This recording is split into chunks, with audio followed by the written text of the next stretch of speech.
Defence Minister Rajnath Singh departs to Russia for a 3-day visit. Defence Minister says the visit will provide an opportunity to deepen India-Russia defence and strategic partnership.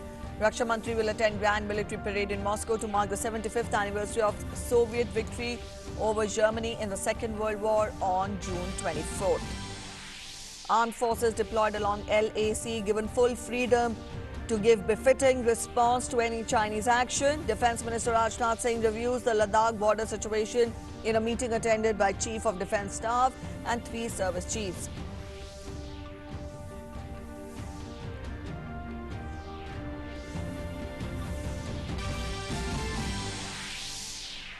Union Home Minister Amit Shah leads Delhi's fight against COVID-19, holds a review meet with Union Health Minister. Delhi Lieutenant Governor and Chief Minister also attend the meet. Delhi reports 3,000 fresh cases. Total cases in the national capital inch close to 60,000 mark.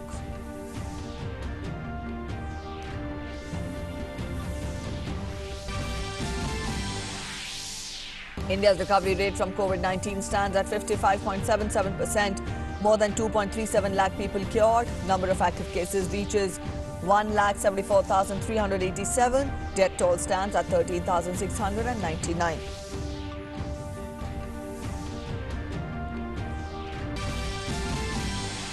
And WHO reports largest single-day increase of more than 1.83 lakh cases in COVID-19 cases, taking the total cases above 89 lakh. Global death toll reaches 4.67 lakh. United States remains the worst affected country with 22.7 lakh cases. Death toll in Brazil crosses 50,000.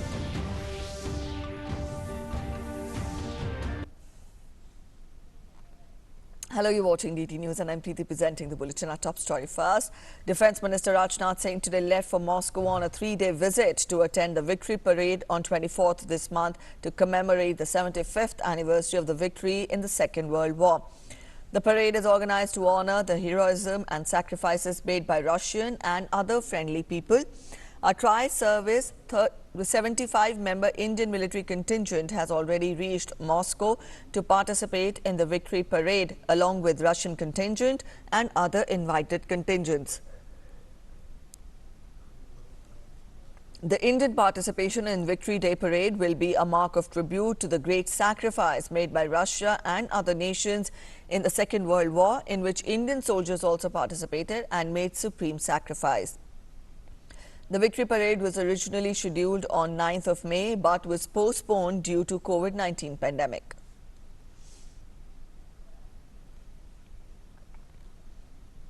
Raksha Mantri Rajnath Singh on Sunday reviewed Ladakh border situation at a high-level meeting. The meeting was attended by Chief of Defence Staff General Bipin Rawat and 3 service chiefs. Army Chief General M.M. Narvane, Navy Chief Admiral Karambir Singh and Air Chief Marshal R.K.S. Bhadoria participated in the meeting. The armed forces deployed along the 3,500-kilometre LAC with China have been given full freedom to give a befitting reply to any Chinese action. During the meet, Raksha Mantri told the top military officers to maintain a strict vigil on Chinese activities around the land border, airspace and in strategic sea lanes. The armed forces were told to be fully ready to give a befitting reply to any Chinese misadventure. A tough approach is now being adopted to guard the border. Meanwhile, one Indian Army Jawan was martyred during ceasefire violation by Pakistan Army in Nowshera sector of Rajouri district this morning. Earlier, continuing its nefarious activities against India, Pakistani troops violated ceasefire and resorted to unprovoked and indiscriminate firing, targeting Indian forward posts and civilian areas in the twin border districts of Rajouri and Poonch from the wee hours today. However, alert Indian troops guarding the borderline retaliated immediately and gave a befitting reply to silence the Pak roaring guns.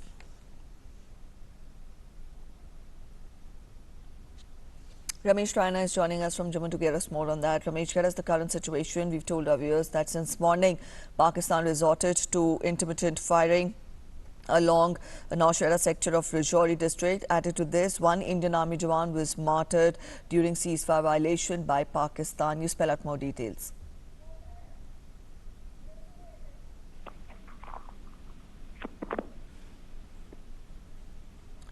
Ramesh, if I'm audible to you, update us on the current situation and also get us the details. You told our viewers that one army jawan was martyred during ceasefire violation by Pakistan. Priti, Pakistan troops started firing in Rajouri and Poonch districts. At around 3:30 a.m., Pakistani troops started firing in the Krishna Ghati sector of Poonch, and it continued for almost 2 hours. And later, at 5:30 in the morning, it opened another front in Nowshera sector, Kalal area of Nowshera sector, and the firing was going on in between. One army jawan who was guarding a forward post was critically injured. He was hit by a cross border. He was hit by cross border shelling, and later he succumbed to his injuries. Maybe I may tell you, he is the 4th army jawan to be martyred during this month. Earlier, 2 soldiers they were martyred in the Pakistani firing in Rajouri district on June 4 and 10, and while another soldier fell to cross border firing in Poonch on June 14, and today he is the 4th army jawan to be martyred due to this cross-border Pak shelling. Priti. All right, Ramesh, also let us know more details when you talk of the topographical details of Rajouri and Poonch districts. Are there civilian areas also in these 2 districts which are at the border, at the yes, LOC? These 2 border districts, Rajouri and Poonch, it has been seen whenever Pakistan starts firing cross-border, it always targets civilians. Along with, because in the forward areas there are also civilian villages. They are both the brunt of this Pakistani firing. Again today, right from the morning, Pakistan has been firing on Indian forward posts and as well as on civilian areas. So far there has been no damage to any civilian area, but it keeps on firing, targeting all these civilian areas also. And again today it did the same thing. And the motive behind this firing, this ceasefire violation, is what Pakistan wants. It wants to just push in the militant, terrorists into the side of the border. As I told you earlier, that during this year, after this June, almost 104 or 105 top terrorists, they have been gunned down in Kashmir Valley. And Pakistan wants to keep this pot of terrorism boiling, and it wants to push in trained militants into the side from this Rajouri and Poonch border area. All right, Ramesh, thank you so much for joining us with those inputs.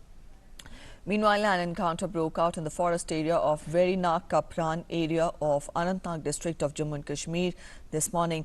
Police and security forces are conducting joint operation to neutralize the trapped terrorists. The encounter is still in progress and more details are awaited.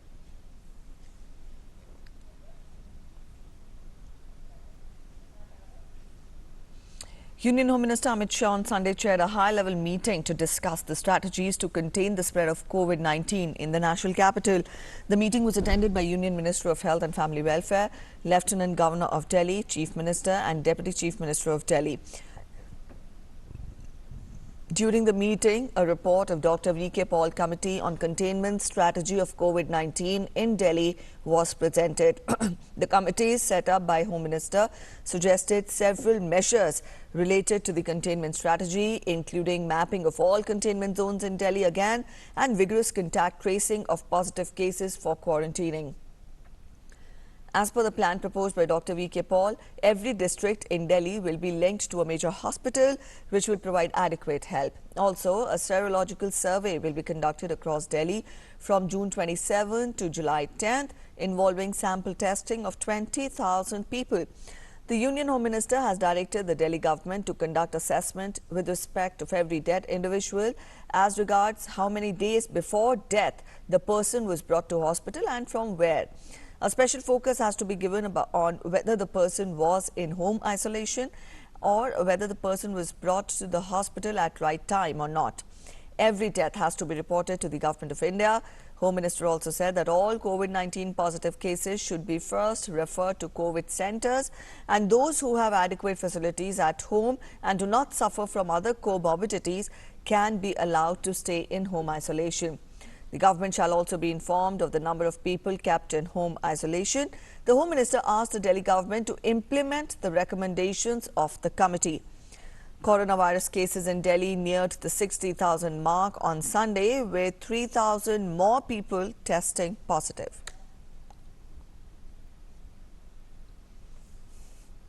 A quick update on the COVID-19 situation in the country. The recovery rate from COVID-19 has reached 55.77% in the country as per the latest updates from the Health and Family Welfare Ministry.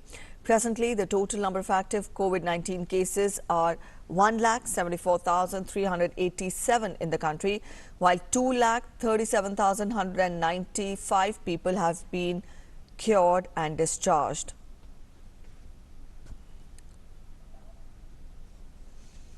Under the Vande Bharat mission, Indian nationals stranded in Kyrgyzstan arrived at Indore's Devi Ahilyabai Holkar airport this morning.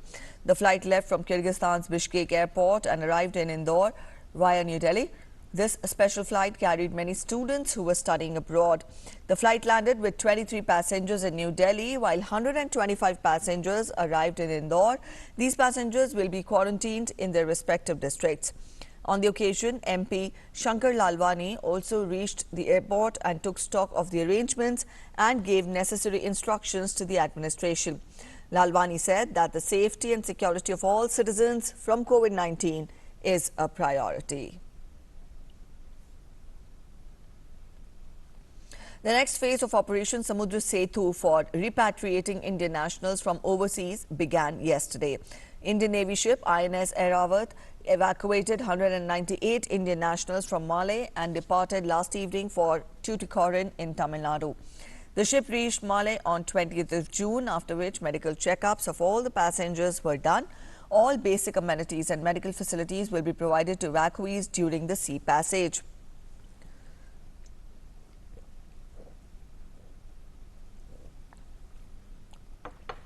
Now, this is the fifth voyage by Indian Navy ships as part of Samudra Setu program to bring back Indian nationals from the neighbouring country. Indian Navy has already repatriated 2,188 Indian nationals from Malé to Kochi and Tuticorin in the previous phases of the operation.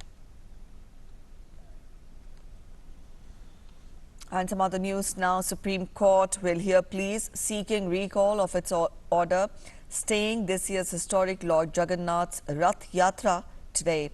Now, the Apex Court had earlier barred the Yatra from taking place in the interest of public health and safety of citizens amidst the coronavirus pandemic.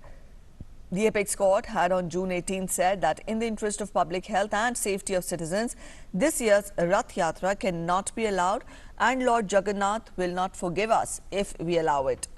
Gajapati Dibya Singh Deb, who heads the management of the 12th century Jagannath temple, had requested Odisha Chief Minister Naveen Patnaik to approach the Supreme Court with a request for partial modification of its order and to allow Rath Yatra only at Puri. A medium-intensity earthquake rocked Mizoram and surrounding northeastern states early this morning, according to the Regional Seismic Center. The earthquake of magnitude 5.3 on the Richter scale hit at around 4:10 a.m. and it was tracked at a depth of 20 kilometers from the Earth's surface, the epicenter being Champhai in Mizoram. There was no report of any casualty or damage to property in any of the states so far. A global update on COVID-19 now. Before that, Prime Minister Narendra Modi spoke to Mizoram Chief Minister on the situation in the wake of the earthquake there, and the Prime Minister assured Mizoram Chief Minister of all the possible support from the centre.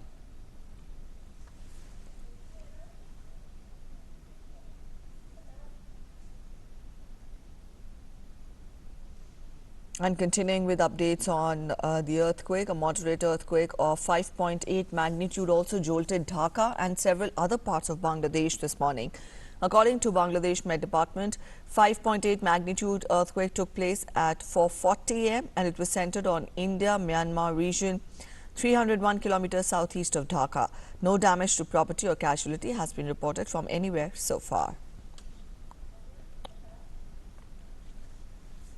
And now up next, we'll get you the global update on COVID-19 situation. The World Health Organization on Sunday reported the single largest day increase in COVID-19 cases by its count at more than 1,83,000 new cases in the last 24 hours. The UN Health Agency said that Brazil led the way with 54,771 cases tallied and the US next at 36,617.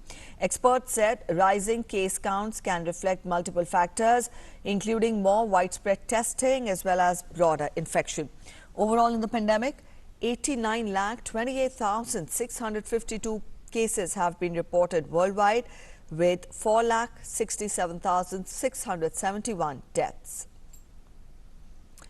The US has the world's highest number of reported infections, that is over 22.79 lakh, and the highest death toll at 1,19,969, according to the Johns Hopkins University. Health officials say that robust testing is vital for tracking outbreaks and keeping the virus in check. The number of confirmed virus cases is still growing rapidly, not only in the US, but in Brazil, South Africa and other countries, especially in Latin America.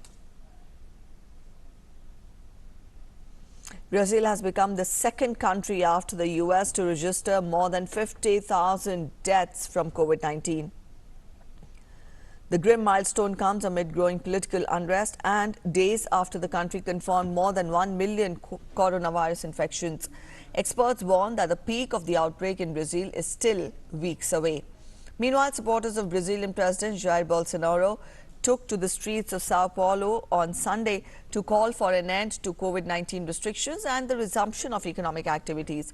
Demonstrators draped in Brazilian flags gathered in one of Sao Paulo's main avenues to show their support of Bolsonaro, who had shunned social distancing during the pandemic and called it a job-killing measure more dangerous than the virus itself.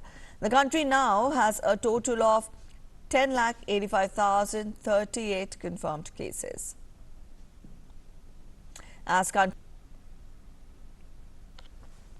Germany has seen the largest local COVID-19 outbreak since the lifting of the lockdown in the country. Authorities in Germany's Göttingen have called on the police to enforce lockdown measures following a rise in local COVID-19 infections, which has caused the country's virus reproduction rate to spike. Several Göttingen city police officers were injured yesterday after a clash broke out with residents in the German city over quarantine measures. Tense situations in mass quarantine situations, also with rising summer temperatures, have seen tempers spike, with police in Göttingen facing sometimes violent opposition to COVID-19 measures. Germany started loosening its COVID-19 restrictions in late April and has largely kept infection rates low, though local outbreaks linked to meat vendors, church services and a restaurant, among others, have caused some concern. Germany currently has confirmed cases of COVID-19 surging past 1.9 lakh and deaths over 8,000. COVID-19 pandemic, which has virtually grounded global air traffic since March, has pushed several airlines struggling over the edge. Many global giants have seen record losses and have become dependent on government bailouts to keep going. The pandemic has crippled air travel, leading to an unprecedented number of flight cancellations globally as nations across the world began enforcing strict lockdown measures to curb the virus. Flights have been limited and strict hygiene measures have been implemented to regain confidence in the industry at a time when many countries are lifting tight restrictions on mobility. US airlines cancelled hundreds of thousands of flights, including 80% or more of scheduled flights into June, as US passenger traffic fell by 95% between March and May. The situation of the industry seems to go downhill at a swift pace. Black Lives Matter protesters marched through central London on Sunday as demonstrations continue nearly a month after the death of George Floyd. Protesters carried placards and chanted "No Justice, No Peace" and "Black Lives Matter" as they marched through the capital, passing on their route the statue of Winston Churchill in Parliament Square, which had previously been covered up by authorities for fear of vandalism. Rolling global protests in recent weeks after reflecting rising anger over police treatment of the ethnic minorities, sparked by May 25th killing of Floyd in Minneapolis after a police officer detaining him knelt on his neck for nearly 9 minutes as fellow officers stood by. And up next, some sports news. No win for Liverpool on the longest day of the year and an even longer wait, maybe, to clinch the title. When you've been waiting 30 years and then had the coronation delayed by 3 months because of a pandemic, patience is expected. Everton and Liverpool played out a nil-each draw in the Premier League on Sunday. The team will now face Crystal Palace on Thursday.